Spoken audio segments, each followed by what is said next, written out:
Good morning, everybody. Welcome to Momentum Monday. This morning, I'd like to talk to you about commitments.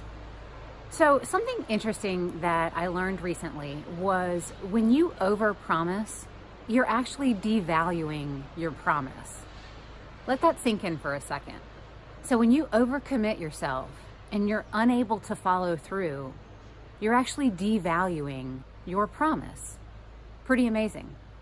The other thing I learned is that you need to evaluate the consequences of making a commitment at the time of making that commitment. There's a couple ways you can do that. Ask yourself, can you actually perform this commitment?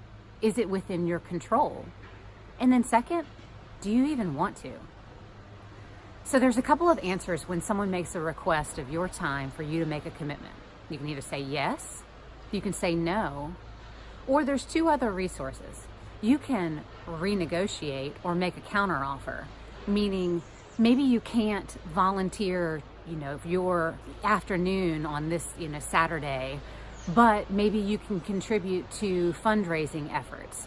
So instead of accepting the commitment of 4 hours of your time, you can accept the commitment of fundraising, which will ultimately help the end goal.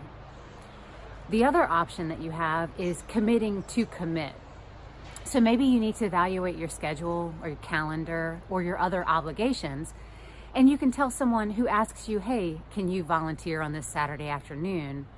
You can say, listen, I need to check my calendar. I need to look at my other obligations, whatever it is. And you can say, let me tell you my answer by Thursday at 5 o'clock.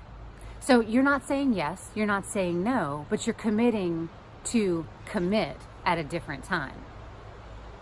So again, I found this interesting as it all relates to a category or a discussion of behavioral integrity.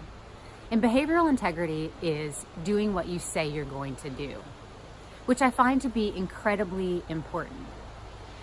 Breaking a promise, not being able to effectively follow through, may end up affecting relationships that you have personally, professionally, business, and the like. We don't realize how impactful saying we're going to do something and then not being able to follow through really may be. So I urge you to take my advice here. Consider the consequences at the time of making a commitment so that you don't overpromise and underdeliver. Have a great Monday and a great week. I'll see y'all next week.